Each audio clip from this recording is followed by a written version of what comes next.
elle ne conçoit jamais sans sa planche à découper et son cutch, c'est Axel Loza, architecte et maquettiste, avec qui on va parler de maquette justement, et de comment utiliser cet outil pour concevoir un projet architectural, communiquer avec une maîtrise d'ouvrage, ou même faciliter la concertation et la co-conception avec les futurs usagers d'un projet.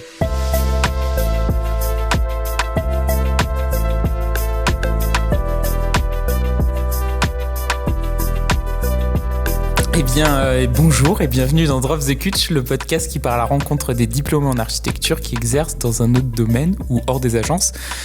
Je suis Sam Afshar et je suis aujourd'hui en compagnie d'Axel Loza, architecte et maquettiste à son compte. Hello Sam, merci beaucoup pour ton invitation. Eh bien, merci à toi. On est dans ton bel appartement, quelque part dans Paris, on dira pas où, mais c'est très beau la vue. Merci. J'aime bien commencer les épisodes en rappelant un petit peu le CV des personnes. Donc, tu as été diplômé de l'ENSA Paris Est en 2017. De 2017 à 2019, tu as travaillé à l'agence Silvio Dacia Architecture. Tu as été architecte et maquettiste au sein de cette agence. Ensuite, pendant 4 ans, tu as travaillé en AMO au sein de COS. C'est là qu'on s'est rencontrés parce qu'on était collègues de travail. Et finalement, en 2023, 6 ans après ton diplôme, tu as lancé ta propre structure qui est Atelier XS, donc de maquette et d'architecture. Donc pour ces entretiens, j'aime bien procéder de manière chronologique. Donc comme la plupart des personnes que j'ai interviewées, au début, ton parcours, il semblait assez conventionnel, on va dire. Tu as fait des stages dans des grandes agences, tu as fait un stage au Cambodge, et ensuite tu as travaillé en tant qu'assistante de projet. Donc c'est même un beau parcours. Et en fait, ça peut sembler idéal pour beaucoup parce que tu as commencé à avoir de la prise de responsabilité, etc. Mais ce qui justifie aujourd'hui notre rencontre, comme on l'a dit, c'est qu'au sein de cette agence, tu as fait de la maquette. Et je sais que pour beaucoup, la maquette, c'est un peu une tâche ingrate qu'on donne aux stagiaires ou aux juniors. Mais toi, t'adorais ça et finalement, t'en es venu jusqu'à créer l'atelier maquette au sein de l'agence Silvio Dacia. Et donc, t'en étais responsable. Et donc voilà, ma première question, c'est juste savoir comment t'en es arrivé à créer cet atelier maquette chez Silvio Dacia. Est-ce que c'était... Ouais, alors moi j'ai développé l'outil de travail maquette et mon amour pour la maquette déjà pendant les études. C'était pas mal pendant le master, je pense. C'était un peu lié au fait qu'on arrivait au bout des études, que le projet commençait à prendre vraiment beaucoup de temps et d'investissement. Et en fait, je crois que j'ai un peu choisi déjà au sein du master un peu mes matières et au sein du projet un peu mes moyens de représentation parce que j'avais du mal à mener de front tout. Et par rapport à la maquette, typiquement, je faisais plus de maquettes que ce qui était demandé et je faisais pas d'autres tâches ou d'autres représentations comme les perces, par exemple, j'en faisais jamais parce que j'avais pas du tout développé. tu faisais plus un rendu maquette Ouais, en fait, je faisais 2 maquettes tout le temps, une à grande échelle et une à petite échelle. Et puis, si je rendais des perces, c'était des photos maquettes. Ou alors, c'était des potes qui me faisaient des perces. Et en fait, quand j'ai postulé en agence d'archi, et donc que j'ai passé cet entretien chez Silvio Dacia, à l'agence où j'ai bossé 2 ans, je pense que ça transparaissait dans mon portfolio parce que je me souviens qu'on en avait parlé lors de mon entretien d'embauche de la maquette. Et donc, voilà, dans un premier temps, j'ai travaillé sur la conception des projets un peu au même titre que tous les jeunes archis, les jeunes diplômés. Et donc après, il est un peu revenu sur ce portfolio, les maquettes. Et puis lui, c'est un architecte qui aime beaucoup expérimenter. Et donc, il m'avait proposé de monter cet atelier qui était à l'origine un peu voué à développer la conception par la maquette. C'était son idée. Donc... En termes de logistique, c'était plus un espace maquette qu'un vrai atelier maquette, mais on avait quand même aménagé tout un espace de l'agence pour l'atelier. Après, toutes les petites machines, je sais pas, comme le fil à couper la mousse, etc., on avait acheté tout ce matériel. Et après, les plus grosses machines, elles étaient externalisées et puis je faisais appel à... Ouais, genre laser cut et CNC. Voilà, exactement. J'allais dans des Fab Labs ou dans des lieux dans Paris. Et voilà, c'est comme ça que ça a commencé. Et justement, en fait, moi, ce que je te disais en off, c'est que pendant mes 7 ans d'études, j'ai eu un rapport assez compliqué avec la maquette. En fait, j'aime bien faire des maquettes de rendu. En plus, je suis pas trop mauvais dans ça. Donc voilà, j'aime bien. Mais j'ai plus de mal avec la maquette d'études. C'est-à-dire que pendant mes études, les profs, des fois, ils nous demandaient de faire des maquettes d'études. Et moi, je faisais des fausses maquettes d'études, histoire de rendre des maquettes d'études. Je vois. J'en voyais pas vraiment l'intérêt par rapport à SketchUp. Et en fait, en juin dernier, donc, je faisais mon PFE et j'avais un site avec une topo. Bon, je fais des signes avec mes mains, mais il y avait une topographie assez importante. Et quand je faisais de la conception, j'arrivais pas à bosser en plan, j'arrivais pas à bosser en coupe, j'arrivais pas à bosser en SketchUp parce que la topo sur SketchUp, c'est un peu pourri. Et donc, je suis revenu à la maquette et j'ai eu une sorte de déclic où j'ai commencé à faire une maquette d'études, 2 maquettes d'études, 3 maquettes d'études. Et finalement, j'ai aimé faire de la maquette d'études et ça m'a aidé. Et donc, au bout de 7 ans d'études, j'ai compris l'intérêt d'une maquette d'études. Mais en fait, je me disais que cet épisode, c'était un bon prétexte pour faire de la pub pour l'outil maquette. Et, je te rejoins. Et parce que en plus, là, tu as dit que chez Silvio Dacia, ils en faisaient, mais moi, la majorité des agences, enfin, pas la majorité, mais on va dire la moitié des agences dans lesquelles j'ai été faisaient pas de maquette. Là, celle où j'étais dernièrement, c'est une maquette, mais avec des blocs très simples pour juste se débloquer au début, mais qui est quand même a le mérite d'être une maquette. Mais du coup, c'est vrai que l'outil maquette tend à disparaître des agences. Et justement, chez Silvio Dacia, au final, comment vous arriviez à utiliser la maquette ? En fait, est-ce qu'elle servait à toutes les phases de projet ? Et est-ce que... Bon, après, c'est une question qui peut paraître évidente. C'est une question très longue. Je dis que je faisais des questions. Mais ça peut paraître évident. Mais qu'est-ce que ça apporte de plus une maquette par rapport à un render ou un truc sur ordi ? Déjà, alors, pour la première partie de la question, je pense que l'outil maquette est complexe à mettre en œuvre au sein ne serait-ce que du budget d'un projet et de à quel moment elle intervient. En fait, ça prend du temps. Ça prend des moyens humains et ça coûte de l'argent de faire des maquettes et de faire des belles maquettes. Ouais, mais en même temps, faire une belle perce aussi. Oui, c'est vrai. Ça prend moins de place de faire une belle perce aussi. Donc, non, mais tu vois, la démarche, effectivement, soit tu décides de travailler beaucoup en maquette et tu te donnes l'espace et le temps de le faire. Puis c'est plus souvent demandé, au fait, aussi obligatoirement dans les pièces à rendre, alors que la maquette, parfois, c'est un petit peu optionnel.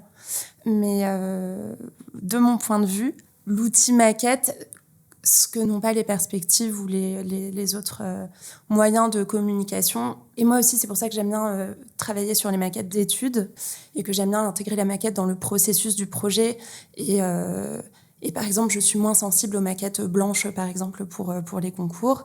C'est au fait toute la matérialité que tu peux donner et aussi l'aspect, ça c'est vraiment moins entre architectes et plus par rapport aux maîtrises d'ouvrage, l'aspect presque ludique de la chose est vraiment très accrocheur en fait visuellement et je trouve que ça a son petit effet et on rentre dedans beaucoup plus facilement que dans d'autres moyens de communication. Mais du coup, vous arriviez à vous en servir dans toutes les étapes du projet ou c'était vraiment plus limité à la maquette de rendu ? Non, on arrivait vraiment à faire des maquettes à chaque étape.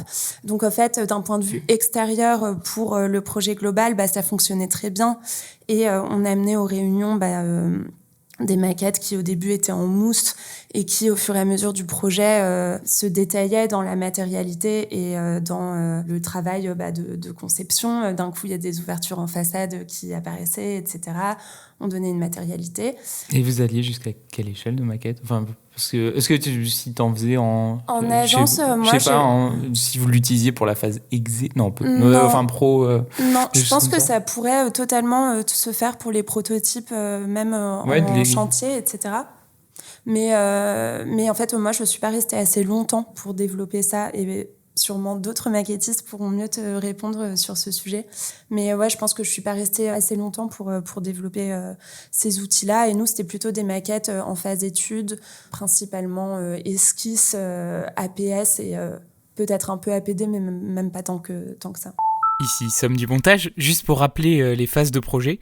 Donc traditionnellement, on commence un projet architectural en faisant des plans, coupes, etc. et tous les autres documents, avec un niveau de détail dit esquisse, qu'on va détailler au fur et à mesure. Donc après l'esquisse, il y a l'avant-projet sommaire, APS, puis l'avant-projet définitif, APD, puis le projet, PRO, et enfin exé, donc les documents d'exécution qui seront utilisés sur le chantier par les entreprises. Peut-être un peu APD, mais même pas tant que ça. Et juste, bon, on en reparlera après, mais donc aujourd'hui, tu as ton auto-entreprise Atelier XS, et est-ce que tu arrives à utiliser de la maquette actuellement dans ton auto-entreprise, dans tes projets de maîtrise d'œuvre que tu fais ? Oui. Ouais, ok. Ouais. Et avec justement, tu arrives à mieux mettre en place le processus qui part de la maquette ? Ouais, mais bon, ça c'est parce que je suis toute seule et que... Oui, non, mais c'est quand même bien d'expérimenter, se dire que c'est faisable, quoi. Bah après, là je suis toute seule et comme je suis au début, j'ai plus de temps que ce que je souhaiterais parce que j'ai pas des missions qui me font travailler à temps plein encore. Et du coup, voilà, j'ai le temps d'expérimenter et de mettre ça en place dans mon processus, mais je pense quand même que c'est possible et il y a plein d'agences qui le font. Et du coup, pour avancer juste dans ton parcours, donc tu as travaillé 2 ans dans cette agence d'archi et après, tu es passé de la maîtrise d'œuvre à la maîtrise d'ouvrage. Pourquoi ce choix ? À l'assistance à maîtrise d'ouvrage. Oui, à l'assistance à la maîtrise d'ouvrage. Mais c'est quand même, tu passes du côté plus maîtrise d'ouvrage. Et qu'est-ce qui a motivé finalement ce changement Parce que pour le coup, l'AMO, c'était beaucoup moins créatif. Enfin, c'est un métier complètement différent. C'est complètement différent. C'est plus du Word, du Excel. Un grand changement et je pense que je savais même pas où je mettais les pieds. Mais en fait, déjà, moi, j'ai abordé mon arrivée dans le monde professionnel de l'architecture un peu sans attente. Et j'ai vraiment trouvé un boulot assez vite en agence, que je viens de décrire, dans lequel j'étais assez épanouie, mais en fait, je me suis assez rapidement questionnée sur mes perspectives d'évolution. Parce qu'en fait, il y avait un peu 2 constats parallèles. Il y avait un peu le constat de ne pas être monté un peu dans le train des jeunes architectes, des jeunes diplômés en architecture qui exercent en agence et qui développent leurs compétences hyper rapidement, font beaucoup de concours de dessin, qui apprennent vite parce que nous, on a été diplômés un peu au moment de la transition, voilà. Donc j'avais un peu déjà le sentiment que si je voulais rattraper ce train, ça allait déjà être un peu long. Parce que tu étais quand même assistante de projet. Enfin, tu faisais les deux en parallèle ou tu étais plus que maquettiste au final ? Plus que maquettiste, ouais.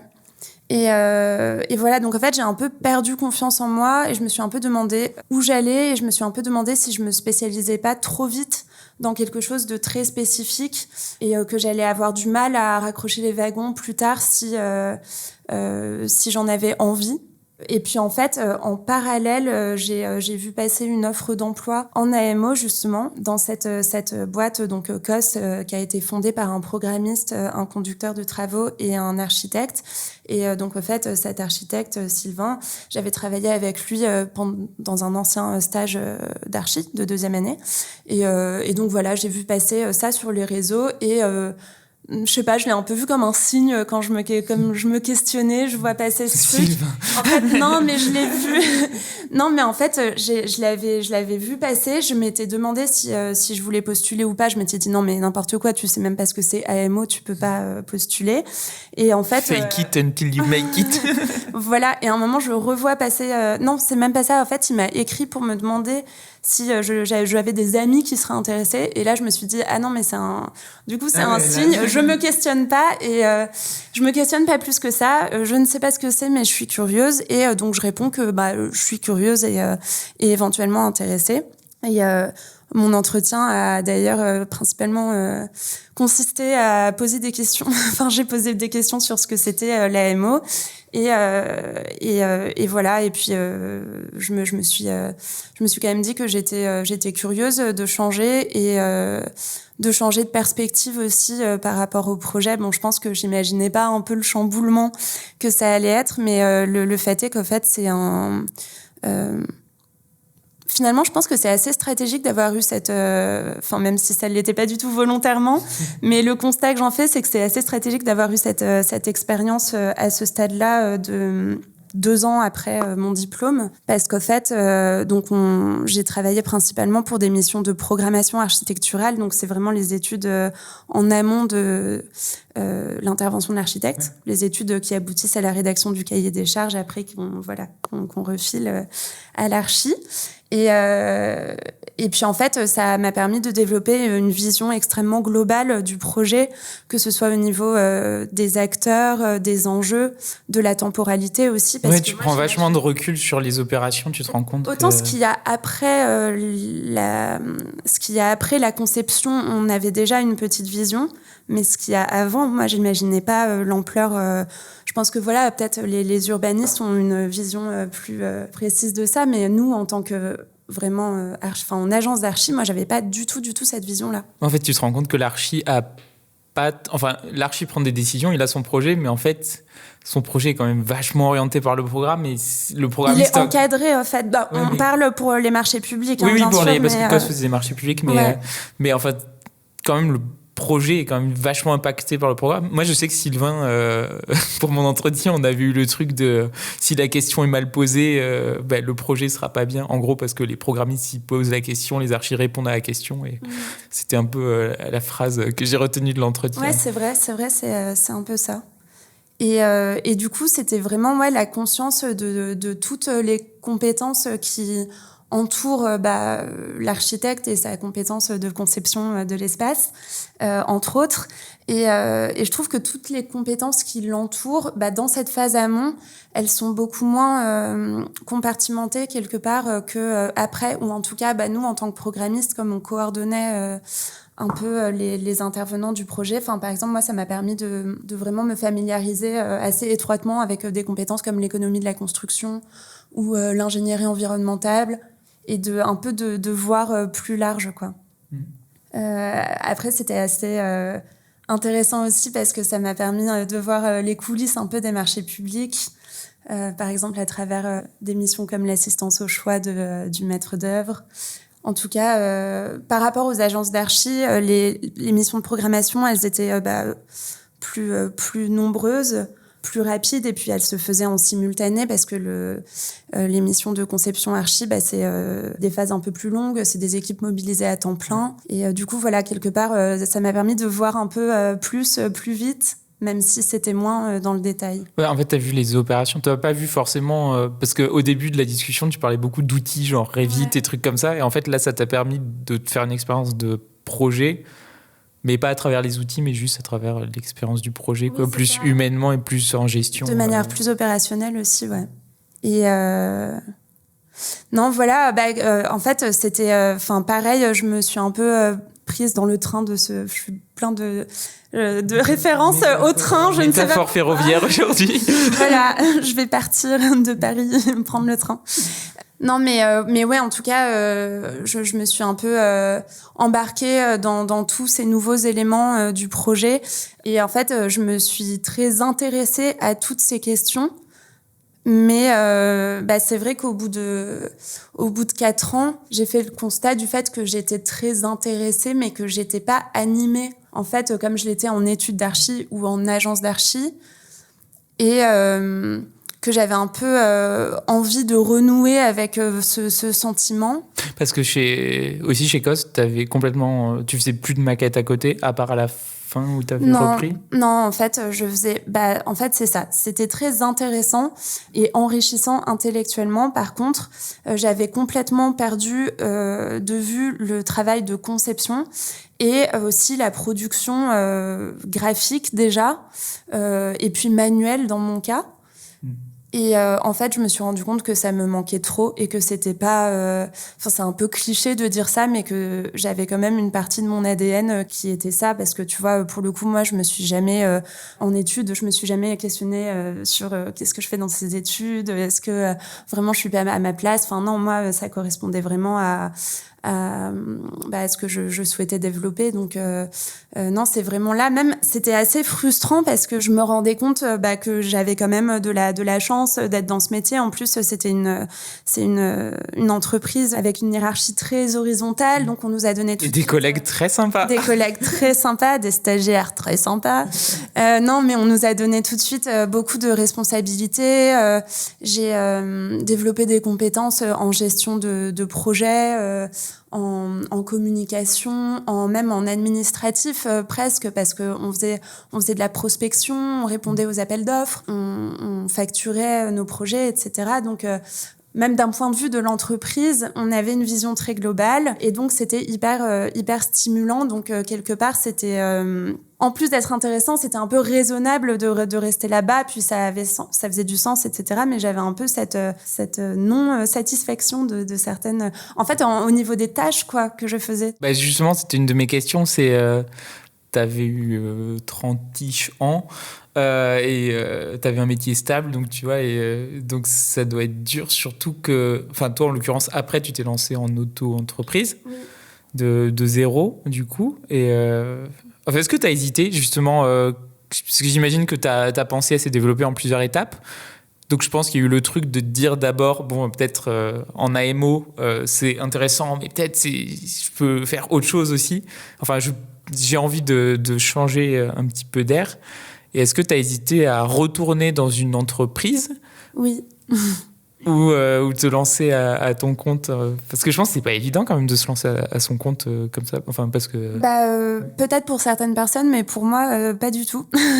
Et oui, j'ai eu cette réflexion, donc bon, c'était plus le constat du fait qu'il fallait que je bouge quoi professionnellement, mais j'avais quand même un peu la conscience d'avoir enrichi comme je disais mon expérience professionnelle de manière quand même assez singulière par rapport à mon profil d'architecte. Et j'avais un peu l'impression d'avoir retrouvé une légitimité à retourner du côté de la maîtrise d'œuvre, parce que même si j'avais pas fait un parcours classique avec ces 4 ans en AMO, je trouve que j'ai quand même, ça m'a quand même octroyé une plus-value un peu, même si il y a certains outils que j'ai pas développés pendant 4 ans. En fait, j'en ai développé d'autres et j'ai développé du. De toute façon, il y a plein d'agences qui utilisent Parevit. Hein. Là où j'ai été jusqu'à présent, c'était SketchUp AutoCAD. Ok. Comme quoi, je peux revenir sur le marché. Non, je plaisante. Mais du coup, voilà, je me sentais un peu... j'avais moins c'est pas vraiment un syndrome de l'imposteur, mais j'avais moins ce truc de me dire je suis trop en décalage par rapport à mes potes qui sont restés en agence à fond, qui ont fait du concours, etc. En fait, je me suis rendu compte que j'avais développé d'autres qualités, tout simplement. Qui sont transposables.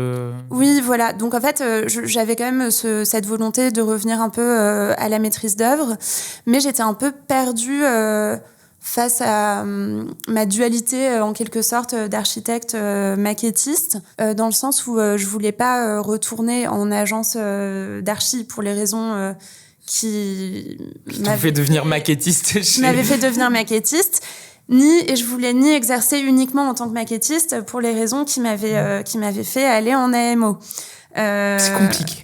Voilà, beaucoup de questions, comme quoi t'es pas le seul. Et non, en fait, il y a un peu 2 éléments qui ont fait la transition vers l'entrepreneuriat. Le premier, c'est que j'ai acheté un appartement avec mon copain qu'on a rénové entièrement. Donc là, tu es dedans. Et donc ça, c'était un peu ma première expérience en maîtrise d'œuvre qui était complètement différente de ce que je connaissais parce que c'est en dehors des marchés publics, etc. Donc rien à voir. Et je me suis rendu compte qu'en fait, je me sentais légitime de porter la responsabilité à plus petite échelle, au fait. En tout cas, qu'il y avait d'autres champs des possibles dans la maîtrise d'œuvre. Aussi, à la fin de mon salariat en AMO, j'ai eu une commande ponctuelle de maquettes que j'ai faite. Et en fait, tout simplement, pour la facturer, j'ai monté un statut juridique. Et en fait, je me suis rendu compte que j'avais survécu à cette épreuve parce que moi, je voyais ça comme une épreuve. De créer son auto-entreprise ? Ah oui, alors en fait, moi, j'ai une petite phobie administrative. Et en plus de ça, je suis quelqu'un qui n'a pas d'argent de côté. Donc moi, j'imaginais que pour entreprendre, il fallait avoir des sous de côté, qu'il fallait un peu connaître au préalable tous les... Enfin, j'étais un peu peureuse, en fait. je me rendais pas compte. Enfin, pour moi, c'était inaccessible. En fait, je me posais même pas la question. Et donc, en fait, là, en le faisant, j'ai contacté les quelques personnes que je connaissais, qui étaient, en l'occurrence, on parle d'un statut d'auto-entrepreneur qui, je l'espère, enfin, je le souhaite, va évoluer. Tu vois, c'est prévu prochainement, mais en tout cas, au début, c'était ça. C'est-à-dire évoluer en entreprise? Oui, c'est un peu l'idée. Après, si l'activité se pérennise, d'avoir un statut juridique moins précaire. Mais en tout cas, dans un premier temps, j'ai commencé à questionner mes amis qui étaient auto-entrepreneurs sur vraiment des questions administratives. Et en fait, je me suis rendu compte que j'étais pas toute seule à m'être posé ces questions, que c'était pas ridicule de se les poser à 30 ans. Et puis qu'en fait, une fois ma facture envoyée, on me l'a payée et puis je recevais l'argent et ça se passait très bien, tu vois. Ça allait pas plus loin. Donc voilà, en fait, c'est pas plus compliqué que ça. Et donc en fait, oui, après j'ai un peu développé l'idée selon laquelle si je trouvais pas la case à laquelle je pouvais me rattacher, je pouvais la créer, que c'était pas confortable mais possible, notamment j'ai demandé une rupture conventionnelle sans laquelle pour le coup j'aurais pas pu me permettre l'entrepreneuriat, tu vois. C'est quoi? C'est parce que rupture conventionnelle, tu peux toucher le chômage, c'est ça? Oui, exactement. Et du coup, en France, quand tu montes un projet entrepreneurial, t'as le droit au chômage. Enfin, il y a des trucs avec le chômage, non? Oui, alors il y a plusieurs possibilités selon. Je suis vraiment pas la spécialiste et je pense que j'en parle en termes très naïfs, mais il y a plusieurs possibilités selon tes statuts et ta stratégie entrepreneuriale. Mais en tout cas, t'as le chômage qui te couvre et qui t'aide pendant, moi c'est 1 an et demi. Et donc quelque part, ça te donne un peu 1 an et demi pour développer une activité qui est viable, quoi. Pardon, je t'ai coupé. Non, voilà. Non, c'est tout. Et du coup, je me suis lancée. En plus, j'avais déjà voulu, au bout de 3 ans d'AMO, quitter la boîte. Mais juste parce que j'avais déjà fait ce constat du fait que je voulais évoluer, mais je savais pas où aller. Et donc, j'étais un peu restée une année supplémentaire. Et comme il y avait eu ces 2 projets-là d'appartement et de maquette en parallèle, après c'était un peu une évidence en tout cas de tester.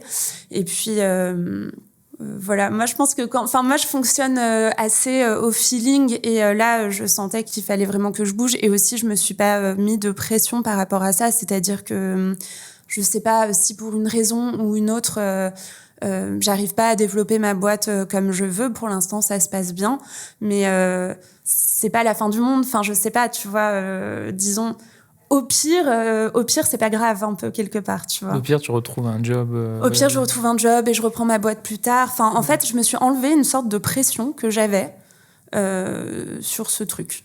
Et voilà. Mais tu l'appréhendais quand même avant de te lancer? Enfin. Non, en fait, à partir du moment où je l'ai envisagé, ça m'a paru évident. Et en fait, avant, c'était même pas que je l'appréhendais parce que je l'envisageais même pas. Voilà. Ok. C'est très binaire ta façon de penser. Oui. Non. Ah, ok, je me lance. Non, mais voilà. Non, bon, après, pour des raisons personnelles, j'ai un peu la philosophie de vis ta vie pleinement. Voilà, je suis très consciente du fait qu'on n'a qu'une vie et qu'il faut en tirer parti du mieux possible et que la vie professionnelle, elle prend une grande place dans la vie tout court d'une personne. Et voilà, ça fait aussi partie de ma personnalité et de mon parcours de vie global. Et donc voilà, j'ai lancé donc ma boîte Atelier XS avec l'ambition de faire à la fois des missions de maquette et à la fois des missions de maîtrise d'œuvre, donc qui pour l'instant sont des rénovations d'appartements, mais que j'empêche pas de grandir s'il le faut. La mairie de Paris, si vous écoutez, pour le Grand Paris. Non, mais disons en tout cas, ça me représente et en fait, ça représente les 2 activités que je veux faire cohabiter, donc je vois pas pourquoi ça pourrait pas exister et à moi de gérer mon temps et mes commandes pour le faire fonctionner, quoi. Et là, si je rentre vraiment dedans, actuellement, au niveau ratio entre activité maquette, activité maîtrise d'œuvre, t'as plus de l'un ou de l'autre ou toi, tu gères pour que ce soit équilibré? Pour l'instant, depuis que j'ai monté ma boîte, donc septembre-octobre, depuis que j'ai commencé mon activité, j'ai fait beaucoup de maquettes, puis beaucoup d'archi. J'ai pour l'instant même pas les 2 en superposé. Au début, j'ai cru que la maquette allait prendre le pas. Et en fait, je vois que non, par le bouche à oreille, ça commence aussi un peu l'archi, donc c'est chouette, ça me plaît. Et en fait, je prends vraiment d'autant plus de plaisir à retourner sur un cycle archi quand je sors d'un cycle maquette et inversement. Et c'est génial, au fait. Et puis par rapport à l'entrepreneuriat, je me suis inscrite dans l'incubateur qui s'appelle Échelle 1, je sais pas si tu connais. Bah, vu que j'ai suivi ce que tu faisais, j'ai vu sur non, je l'ai vu sur ton Instagram de l'ENSA où t'étais, ce qui était Ouais, Paris-Est, de Paris-Est, j'allais dire Marne-la-Vallée, mais je me ferais taper sur les doigts, ça a changé de nom. C'est plus l'ENSA Marne-la-Vallée. Non, Paris-Est. Mais ouais, donc c'est un dispositif d'accompagnement et de formation pour les créateurs d'entreprises d'architecture. Et ça m'a été conseillé par une amie qui l'a fait l'année dernière. C'est dur d'y rentrer ?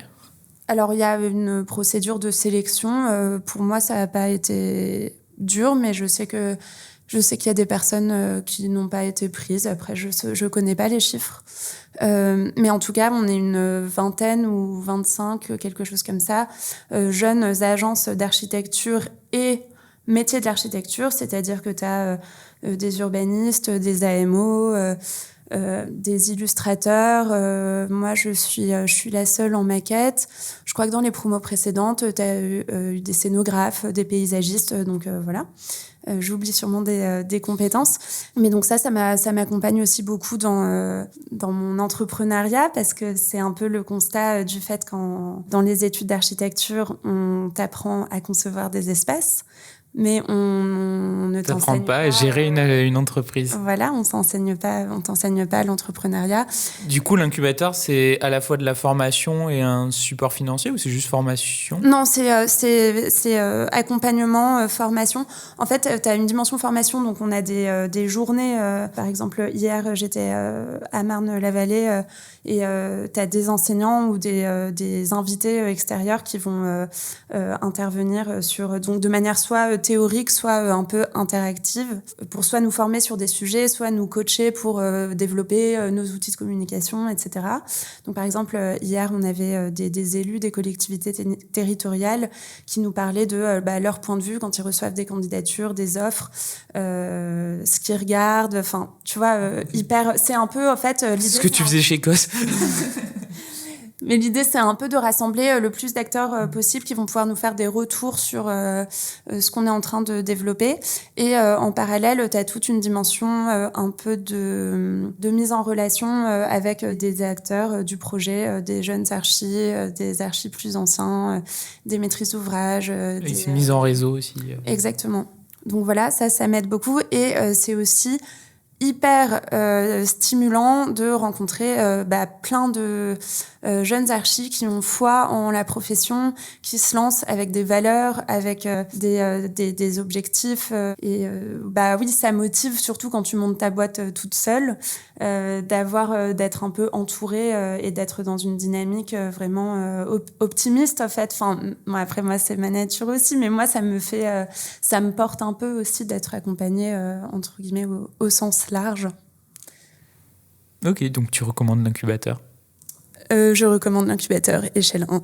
Non, mais tu penses que tu aurais pu monter monter ton aventure entrepreneuriale sans l'incubateur ? Enfin, c'est juste pour s'il y a des gens qui écoutent, qui veulent se projeter. J'aurais pu, mais je l'aurais certainement pas fait de la même manière. Et je pense que là, moi, ça m'a permis de développer certaines choses plus vite, plus rapidement. Après, moi, je fais vraiment partie des agences les plus récentes dans cet incubateur. Il y en a qui ont 2-3 ans. Et c'est aussi intéressant pour elles de le faire à ce moment-là de leur développement pour d'autres raisons que moi, je peux pas encore comprendre parce que j'en suis pas encore là. Mais en tout cas, c'est stratégique. Ça peut être stratégique aussi à d'autres moments. Pour moi, ça l'est aujourd'hui, je pense déjà parce que je suis toute seule. Et voilà, principalement. Et c'est une incubation qui dure combien de temps ? Tu me l'as dit ? En fait, c'est sur l'année universitaire et on a à peu près une journée de formation toutes les 2 semaines en moyenne. Mais c'est un truc que tu peux renouveler plusieurs années de suite ? Ou généralement, c'est en one-shot, tu fais une année d'incubation ? Ouais, c'est ça, une année, ouais. Mais c'est vraiment incubation au sens... Enfin, c'est pas des locaux qui sont mis à disposition, c'est vraiment juste des actions de formation et de conseil, ouais. C'est une sorte un cadre, quoi. Et tu vois, alors même que c'était au sein de l'école dans laquelle je suis restée pendant 5 ans, j'étais même pas au courant. Enfin, franchement, j'avais dû le lire sur une pancarte de l'école, mais pas plus que ça. Et du coup, je trouve que ça vaut la peine d'en parler. Et justement, c'est un peu ma question. C'est si tu avais Axel du passé devant toi, qui est soit pendant les études d'archi, soit quand tu veux, quand tu te poses des questions, est-ce qu'il y aura un conseil que tu voudrais lui donner ? Je pense que je dirais de pas perdre confiance, de pas perdre confiance en moi, parce que il y a un tel décalage entre les études d'archi et le monde professionnel dans lequel on arrive, que moi ça m'a un peu fait perdre pied.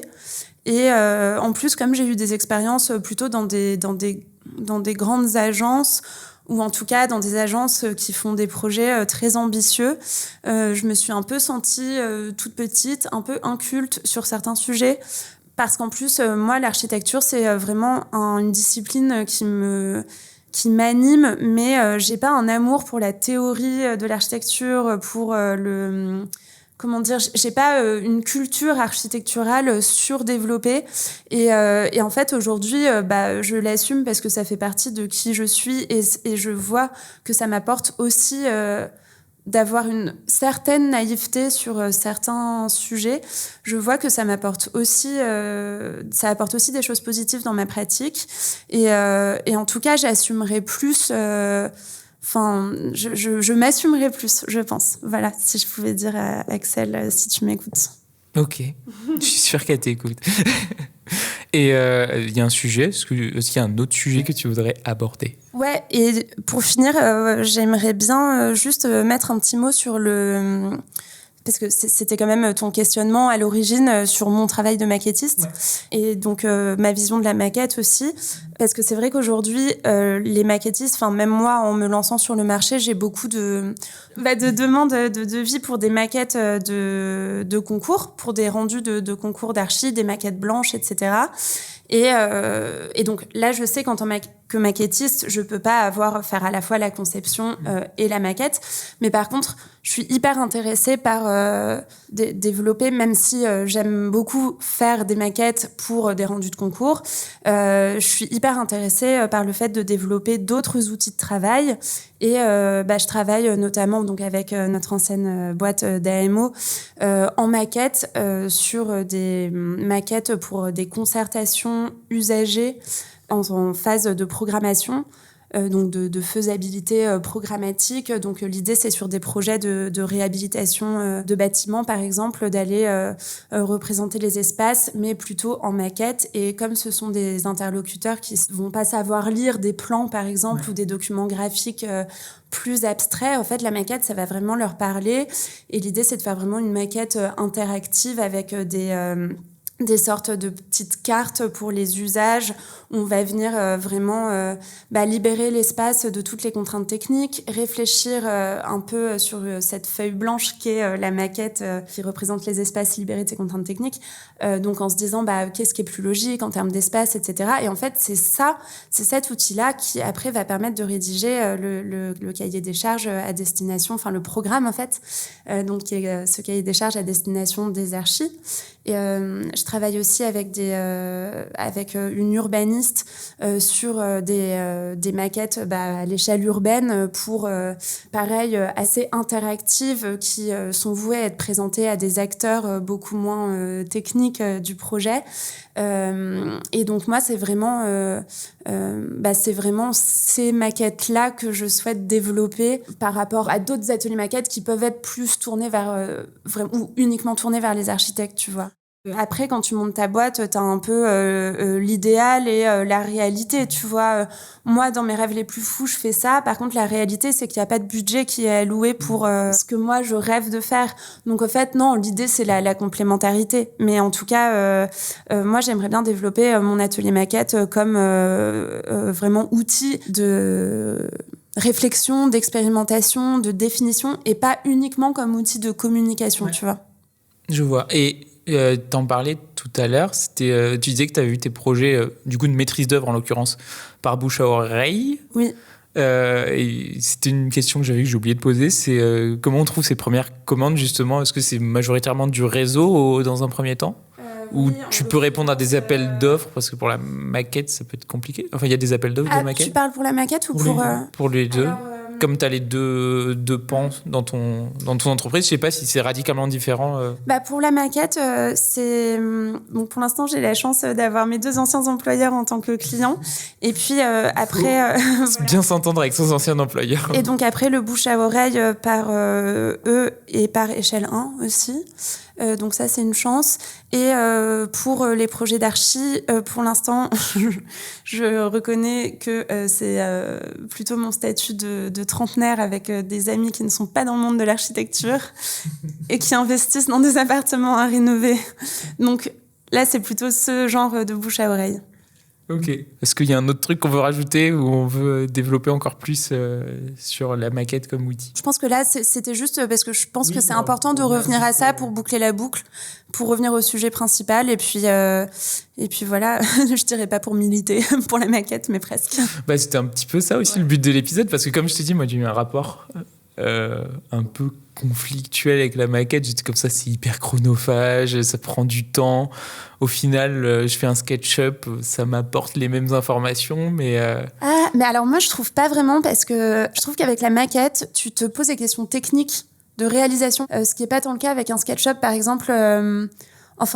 Du coup, moi, je travaille en modélisation numérique avant de monter la maquette physique. Et en fait, tu te poses vraiment la question de la limite de chaque élément. Enfin, par exemple, je sais pas, y a certaines libertés que tu peux te permettre à certaines phases d'études avec une modélisation 3D numérique, comme par exemple monter un mur ou une cloison d'angle en un seul tenant. En fait, selon les matériaux que tu utilises et la mise en œuvre que tu utilises, peut-être qu'en fait, ce sera 2 pans différents. Et du coup, lequel s'arrête où? Enfin, je sais pas, c'est vraiment là, par exemple, l'exemple le plus basique, vraiment pourri. Mais c'est un peu la question de la mise en œuvre. En fait, mettre en œuvre une maquette à échelle réduite, t'es quand même obligé de pousser les questions de mise en œuvre à échelle 1 avant de concevoir ta maquette, quoi. Ouais, non, mais je te dis, j'avais un rapport conflictuel. Et maintenant, j'ai commencé en fait, mon PFE, c'est vraiment mieux vaut tard que jamais. C'était toujours dans le temps de mes études, donc c'est bon, j'ai acquis ce truc. Mais c'est vrai que c'est intéressant ce que tu dis, parce qu'effectivement, je sais pas, j'avais des bardages, des trucs comme ça, des bardages.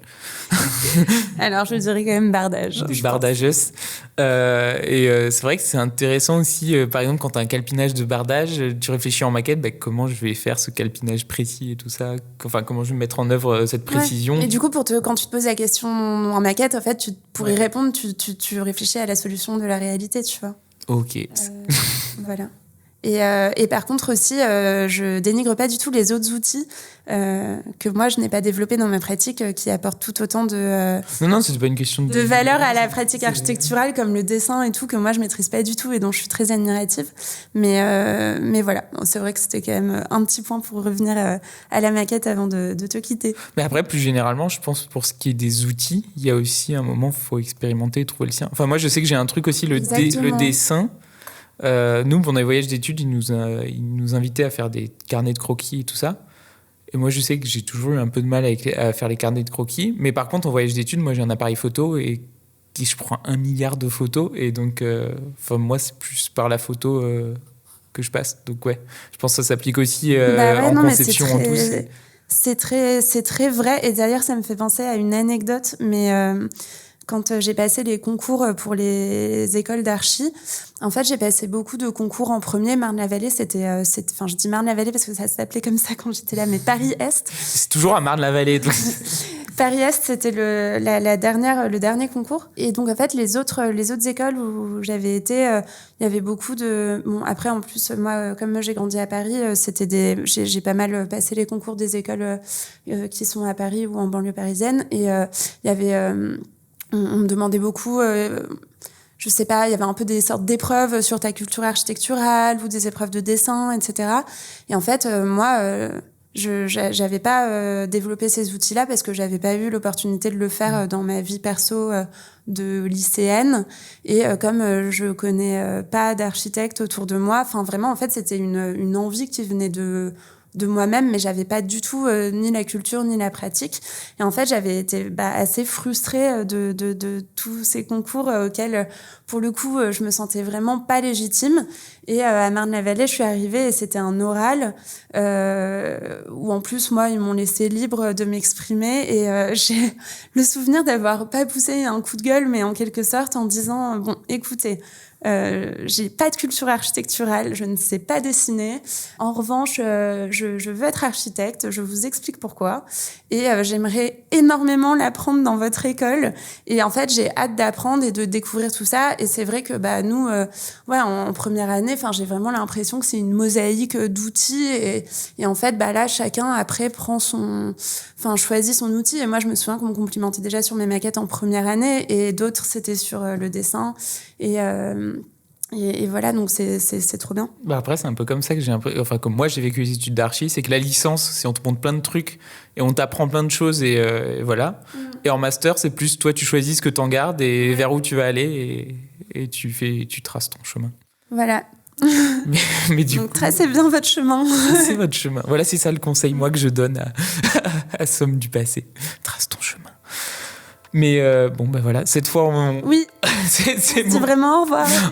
C'était trop cool. Et merci beaucoup, Somme. C'était cool de te revoir et de rediscuter de tout ça. Merci beaucoup. Merci à toi. Et merci à vous d'avoir écouté cet épisode jusqu'au bout.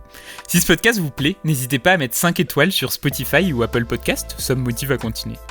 Drop the Quitch est aussi sur Instagram, @iquitect, pas besoin d'avoir un accent alsacien, iquitect, IQUITECT, mais le compte est en pause en ce moment parce que pour l'instant c'est plus simple comme ça. La vie post-diplôme, c'est pas rigolo tous les jours. Merci à Simon et Hervé pour le générique, et nous, on se retrouve bientôt, si je saute pas un mois, mais en tout cas on se retrouvera quand on se retrouvera, et d'ici là, portez-vous bien, à bientôt. Et merci à vous, bien sûr, d'avoir écouté cet épisode jusqu'au bout.